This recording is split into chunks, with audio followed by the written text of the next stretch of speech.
The US State Department has issued a report on how often other nations vote alongside Washington at the United Nations, leaving the American ambassador unhappy with the results. Our New York correspondent Caleb Maupin has more on how the US wants more value for money when it comes to diplomacy. Why doesn't the UN do America's bidding when it's America that's bankrolling the UN? That's got the beef of one of the country's top diplomats, and she's taken her grievance public. The American people pay 22% of the UN budget, more than the next three highest donor countries combined. In spite of this generosity, the rest of the UN voted with us only 31% of the time, a lower rate than in 2016. That's because we care more about being right than popular and are once again standing up for our interests and values. Either way, this is not an acceptable return on our investment. Well, there's a big problem with this argument, namely that the United Nations is not a charity or a stockholding corporation. It's not pay for play. The UN budget is set according to a country's gross national product, a country's per capita income, as well as its external debt. The USA has the biggest economy in the world, so it pays the most. Up until 2010, the United States paid 25% of the UN budget, and that is based on assessed contributions, which are based on a formula of gross national income.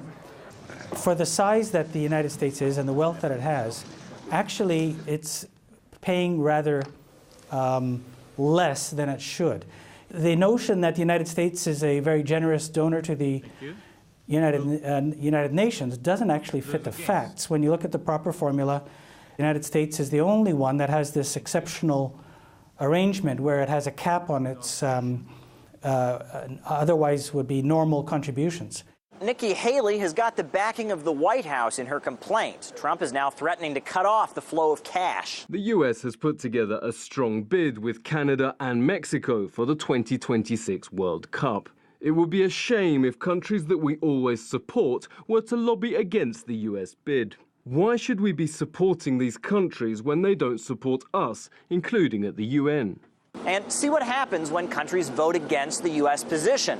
Like in December, when the General Assembly slapped down America over its decision to move its embassy to Jerusalem. When we make a decision about where to locate our embassy, we don't expect those we've helped to target us. The U.S. will be taking names. Will those in favor of the draft resolution please raise their hand? Those against? Thank you. 14 votes in favor, 1 vote against.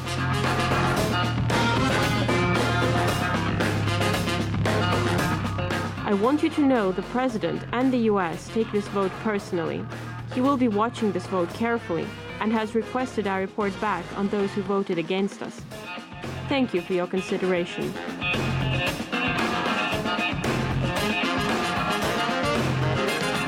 Now begin the voting process. Those in favor, please signify. Those against, abstention.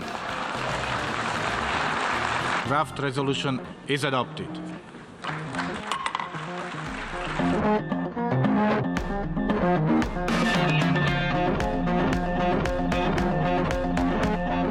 One of the 9 countries that voted with the United States was Honduras. Honduras has been solidly a friend of the United States since 2009, when a coup toppled the elected socialist president.